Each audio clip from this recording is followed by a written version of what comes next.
Hello, welcome to World Sleep Day 2026. My name is Fiona Hauptmann. I'm a pediatric occupational therapist and sleep specialist. Today I'm going to run a fun lecture talking about sensory profiles and the impact they have on sleep. Okay, let's just move this over here. Okay, so we'll talk about the senses to start off with. So when we think about the senses, most people immediately think about the five senses that we learned in school, but from an occupational therapy perspective, we actually talk about 8 primary sensory senses.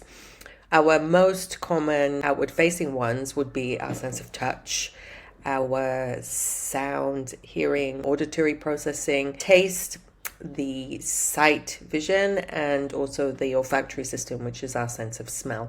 So these systems basically tell us about the outside world, but there are 3 hidden sensory systems that tell us about our body and where it is in space, and also our internal cues as well, which are super important for regulation, emotional control, and also sleep. So let's talk about these secret systems, the hidden system. So first of all, it's the vestibular system. So this is our movement and balance system, and it lives in the inner ear. So we have these tiny, tiny little hairs inside the ear that are filled with fluid. And this is what tells the brain, am I moving? How fast am I moving? Which direction am I moving? It also helps with balance, head position, movement regulation in infancy as well.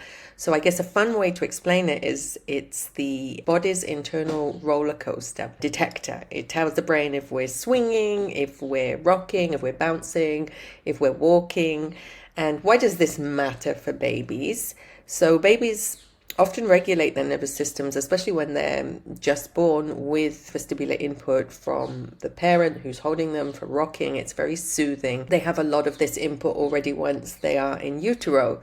So having this vestibular input is very important in the first coming months, because that's what helps them regulate. But if the system is over or under responsive, children may crave intense movement. So they can then struggle to settle without this movement. So I have parents that often bounce the child on the physio ball in quite beat fashion, and you start off with 50 innocent bounces, and then in a week's time you'll be up in the thousands. So these children tend to wake more frequently because they can't regulate their bodies without this intense input. We see this a lot in babies that are pre-mobile, so that's basically before the rolling or crawling phase. Our next hidden system is our body awareness system called proprioception. And this system comes from receptors in the muscles and our joints, and it tells our brain, where is my body in space? How much force are my muscles using? How the body is positioned. So think about it like this. It's kind of like the body's GPS system. It helps children know how hard to hug, how much force to use, where their arms and legs are. And we often see children that crash into furniture a lot, or lean against things, furniture, or push into parents, and prefer hard squeezes and tight hugs, and they might also grind their teeth. So when this comes as a package, this can give us some indicators that they might need some work with those inputs. So why does this matter for sleep? Well, proprioception is very calming for the nervous system, first of all. So children who don't get enough of this in the day may become a lot more dysregulated when it comes to put down. Sleep onset can be delayed.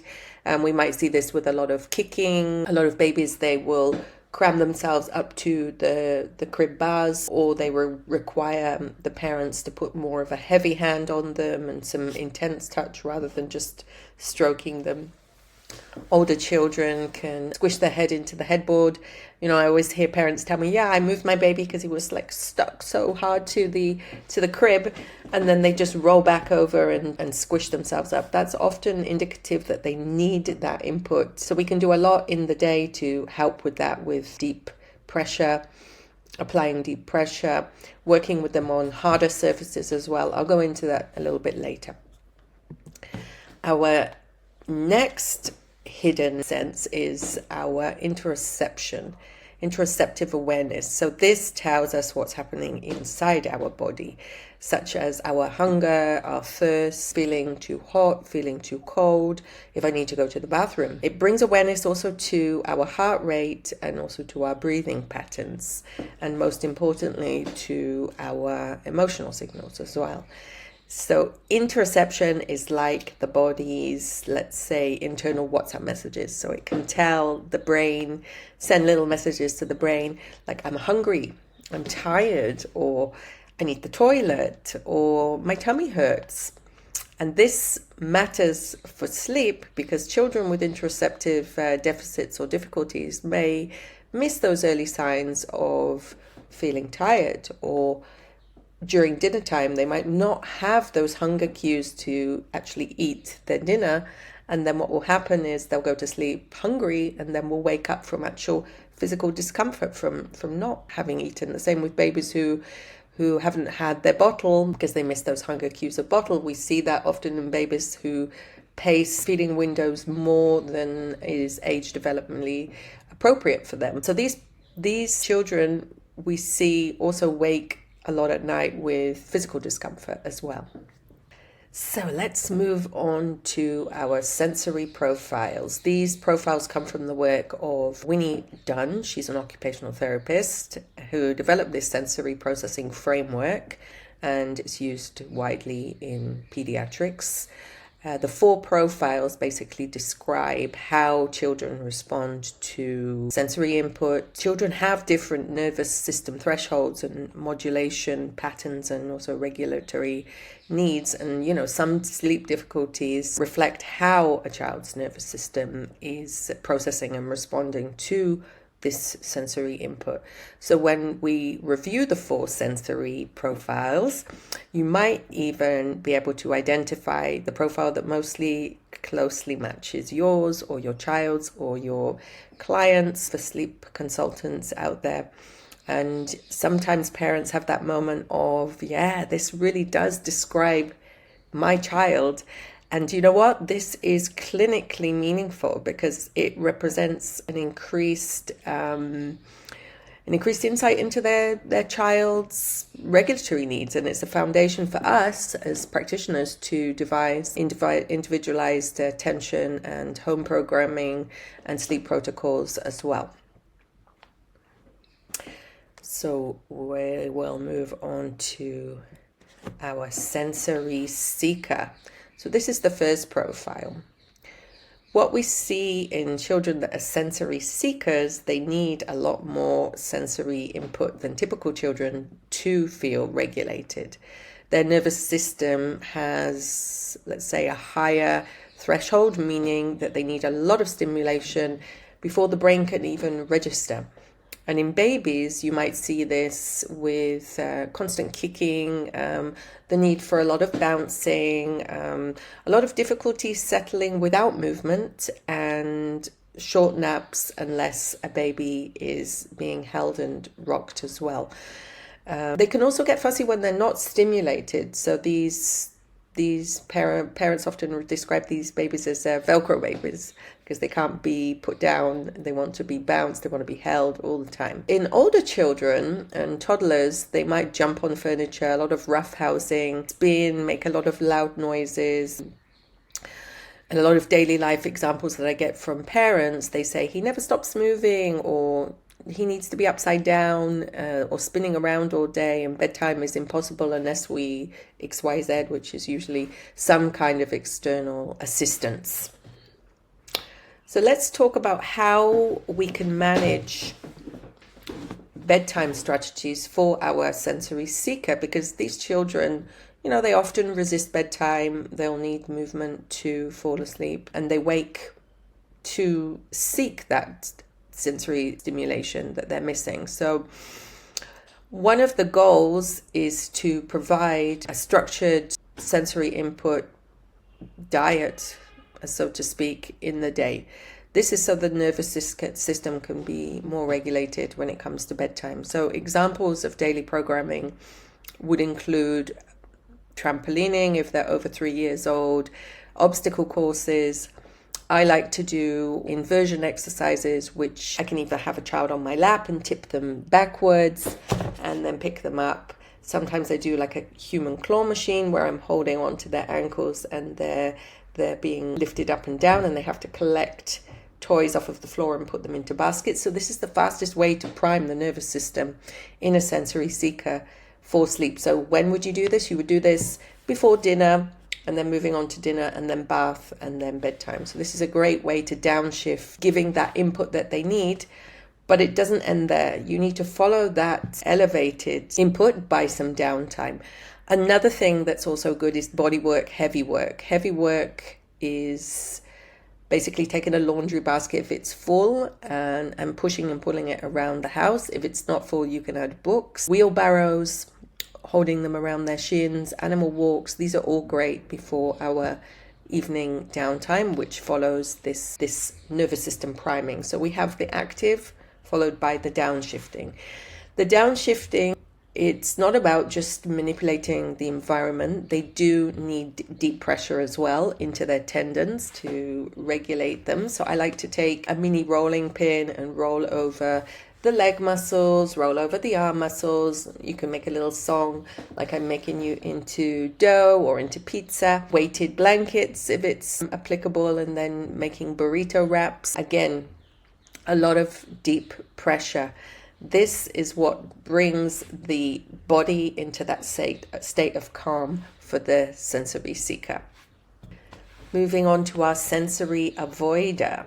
So what do these children look like? Their nervous system becomes very overwhelmed quickly, so they try to avoid stimulation. In babies, you might see a baby crying, a lot more fussy in environments, even with the slightest noise. It doesn't have to be loud noise. Distress also during diaper changes and caregiving, bathing even, and textures, putting on different clothing. So they have some degree of tactile defensiveness as well. In toddlers and children, they may cover their ears also to, I'm not talking about an ambulance or a siren, just to the normal household noises like the washing machine or the vacuum cleaner. Sometimes this is too much for them and they will actually put their hands on their ears. And some of the daily life examples that I get from parents is that, they tend to be more sensitive in public spaces when there is a lot of different auditory processing required. Supermarkets,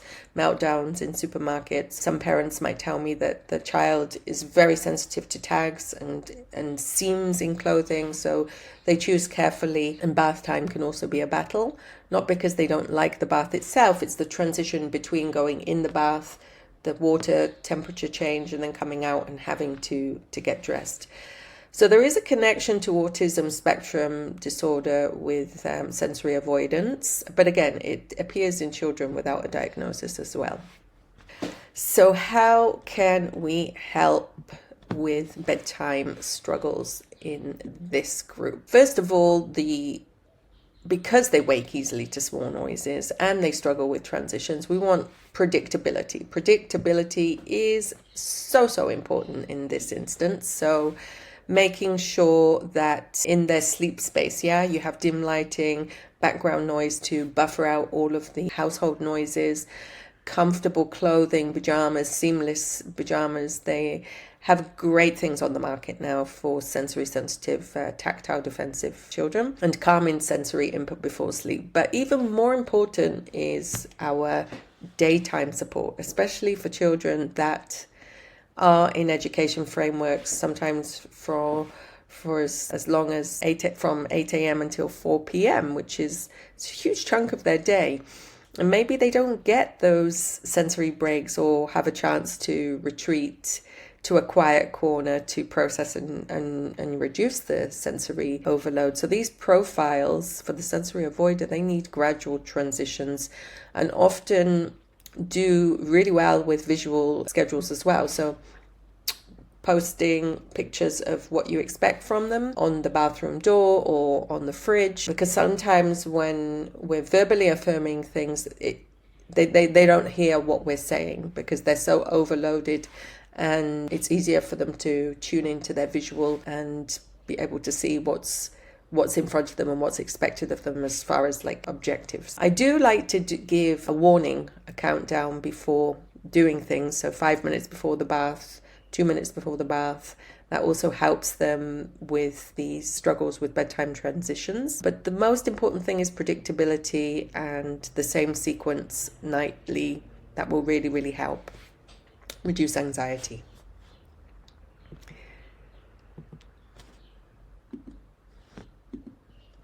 Okay, moving on to our sensory sensitive.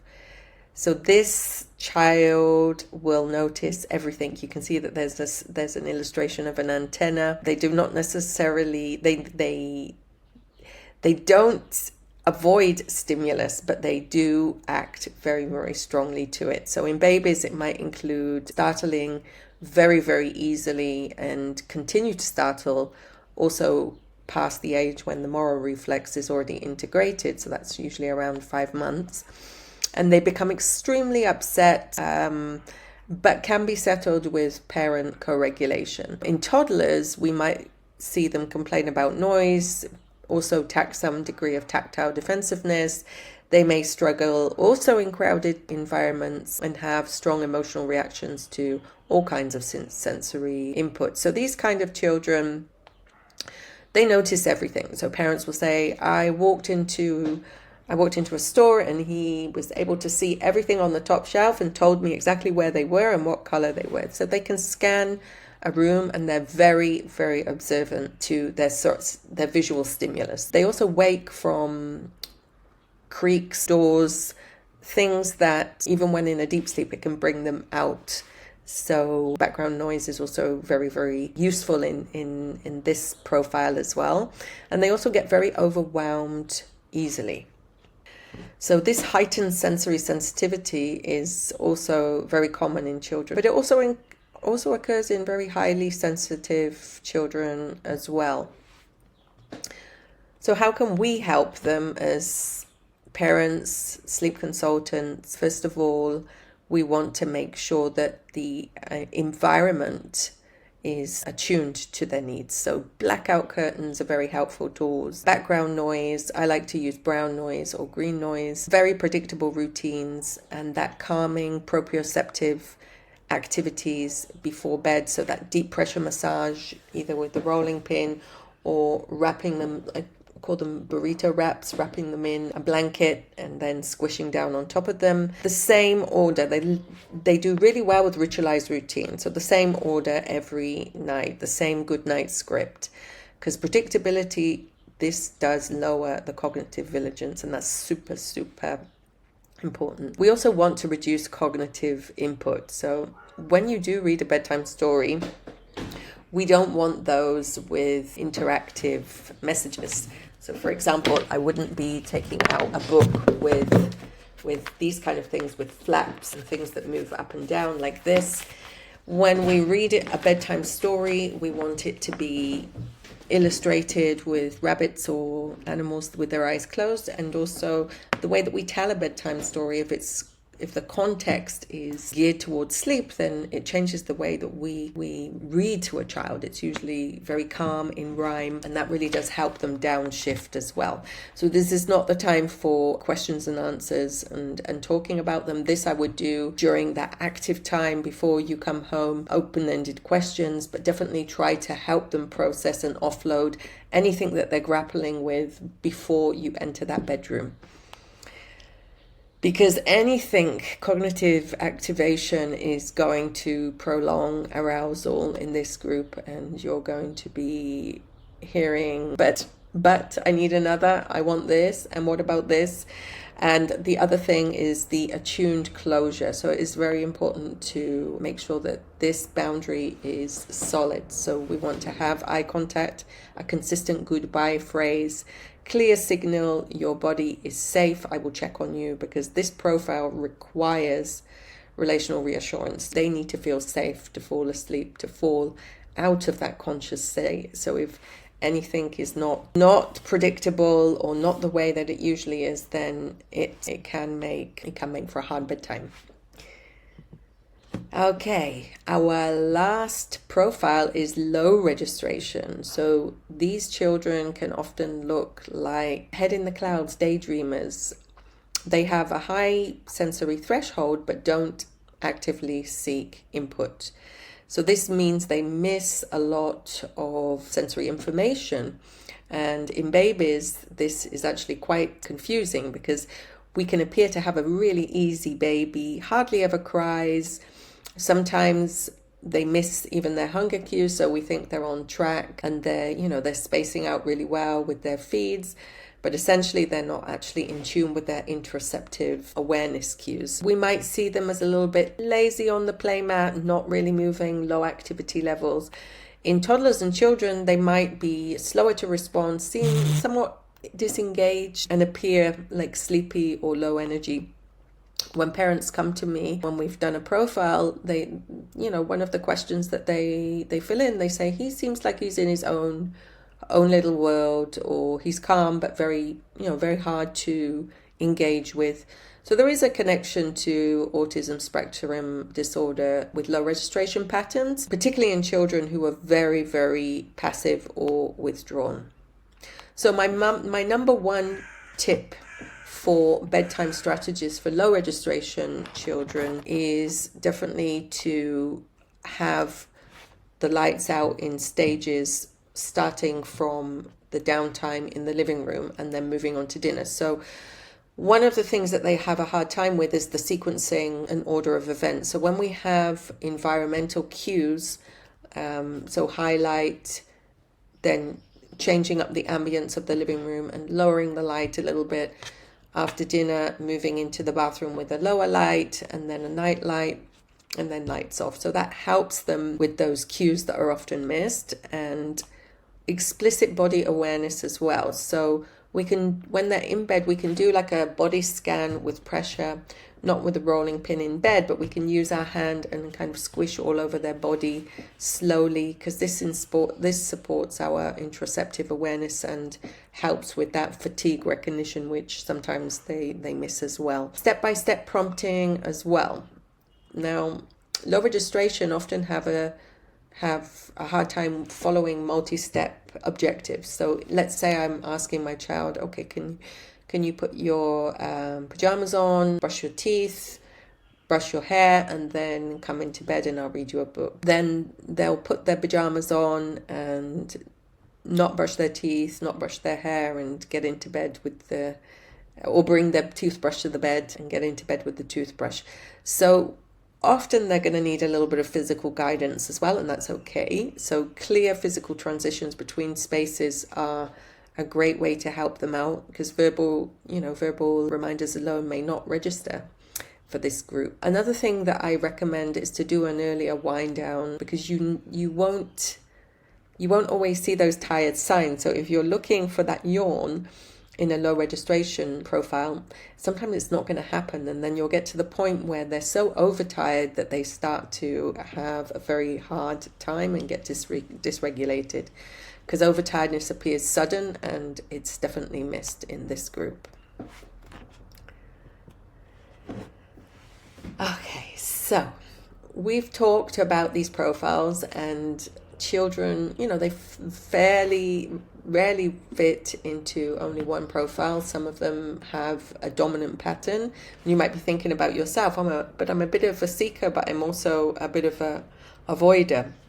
That can also happen. When we have effective sleep intervention, it reduces the mismatch between environmental and the nervous system. So you can have these activities pre-bedtime, and that will help. It doesn't matter what profile they're more inclined to be, as long as we fill their cup. We give them that sensory input that they need, following it down by something that's downshifting them and regulating them afterwards. That's something that's really, really important as well. So sleep is not just about scheduling or behavioral strategies. is deeply connected to the nervous system, to our sensory processing, and also to the daily input that we get. So on days where, if a child is in a framework from 8 until 4 and you have a day at home, then you might see different behaviors emerging because they lack that sensory input that they would have had in an enrichment of a full day in school. Understanding a child's sensory profiles allows a parent and also a sleep professional to tailor sleep plans a little bit more effectively and support regulation during the day.